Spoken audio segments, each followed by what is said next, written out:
Hey guys, thank you so much for being here, and I really do hope you're doing well. So, you're joining me on a camp, or another winter camp. I thought I'd try and document these a bit more, but didn't get a great sleep last night. I've actually woken up a bit later than I wanted to.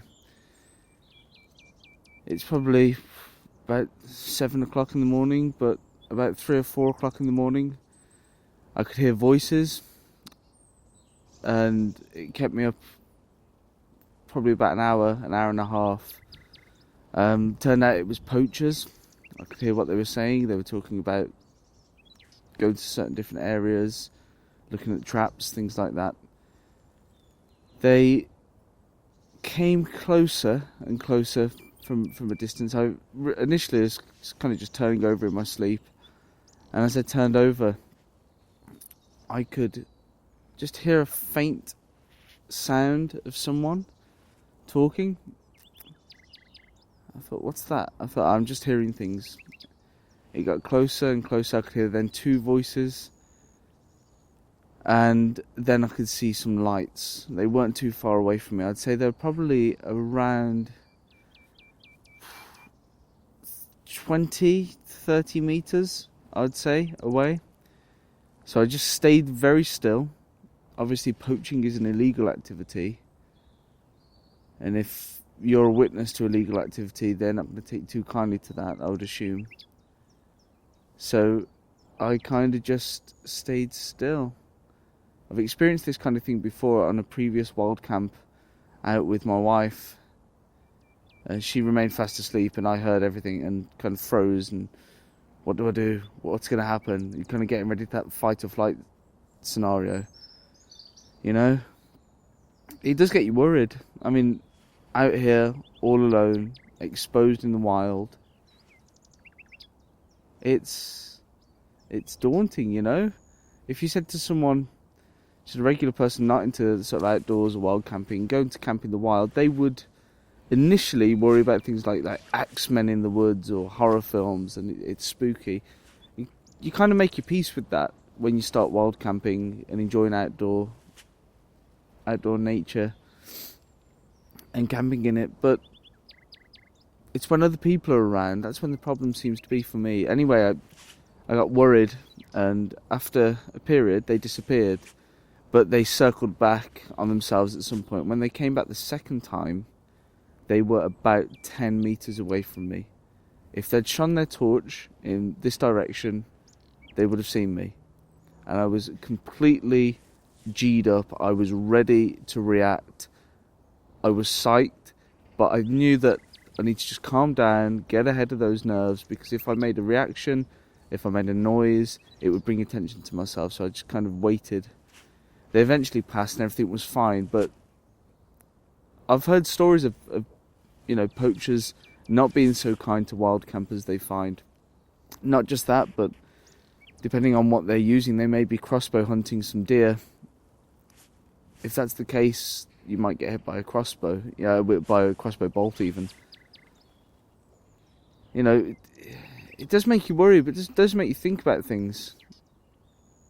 I managed to get a bit more sleep after it happened, but it took me a while to settle down. Obviously, the adrenaline's pumping, kicking in. It got me thinking about other potential dangers as well. It's not just poachers, illegally at night, but it's just hunters. You've got to make sure that you're not camping in a hunting area or an area where people like to hunt. You might not know it's an area people like to hunt. Sometimes people, they just have a private woodland that they rear sort of pheasant on, and they go shooting once every sort of couple of months or something like that. You just don't know. You need to try and check these things out, and you need to look for the signs. I've been in woodlands before that as I'm starting to walk, you find empty cartridge shells, shotgun cartridge shells. That's a good indication that it's not okay to camp there. Other things are like feeds. If you can see feeds, the feeds are placed there to encourage the growth of the hunting animals population. So it's the animal to be hunted population, and that's another thing that I would look for. And if I see a feed, I will not camp in that area, because you don't know when someone's going to want to come and have a shoot. The other issue that I tend to have, and the other potential danger, is dogs. Now, I've told Outdoor Life of Brian this story. He quite enjoyed it. But a local woodland that we both share, there is a section that is privately owned.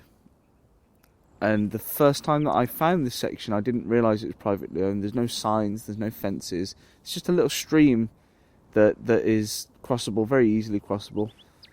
I went over the stream. I went into this area. I was just looking around. At this particular time, I wasn't really doing a camp. I was really interested in pine resin and collecting pine resin. And there was lots of pine trees around, so I thought this is great. And as I start collecting things, as I get deeper into this woodland, this dog runs at me, and I'm not kidding you. It was coming. Well, I say it's a small yappy dog. You know, if it tried to bite my leg, it would take a chunk out of my leg. But I had to go up a tree because it was coming with full force. It wasn't just one of these dogs that was running and it was going to stop and then just bark at me from a sort of safe distance. It was hell-bent on getting me. And the owner looked really, really peed off as well. So I'm halfway up this tree holding on. This dog's jumping up the tree, attempting to get me. And this woman comes over, she starts giving me grief about, you're not supposed to be here. And I respectfully said, look, I didn't realise it was private property, there's no signs. I assumed it was just free public access land. She eventually called the dog off and explained that there'd been some issue with a transient person living in the woods. So yeah, but it's not the only time I've experienced issues with dogs. I've been out on day camps where dogs have come rushing over because they can smell my cooking or whatever.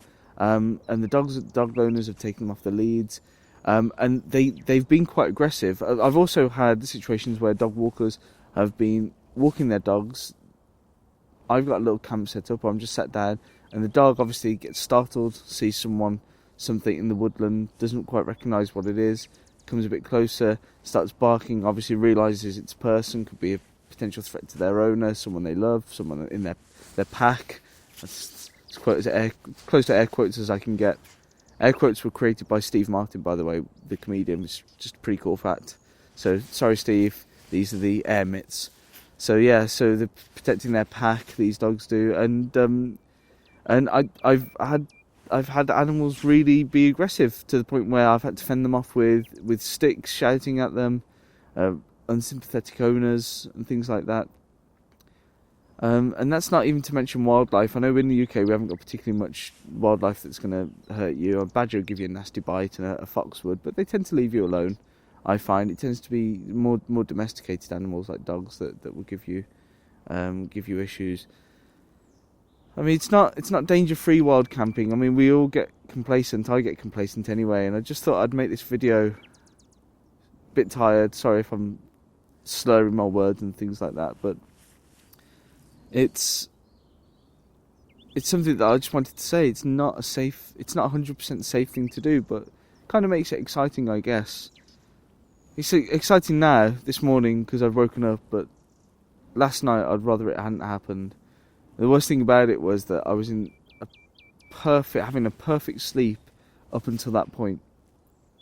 And then when I rolled over, ready to go back to sleep, hear the voice, high alert, sort of primordial mind kicks in, fight or flight syndrome starts to happen, adrenaline body pumps full of adrenaline. You ain't getting back to sleep then for a while. And when I did get back to sleep, I mean, it feels like about half an hour since I actually fell asleep. I don't know if I've had any quality sleep since this morning, but yeah, there you go. Okay, guys. Hey, do you know what?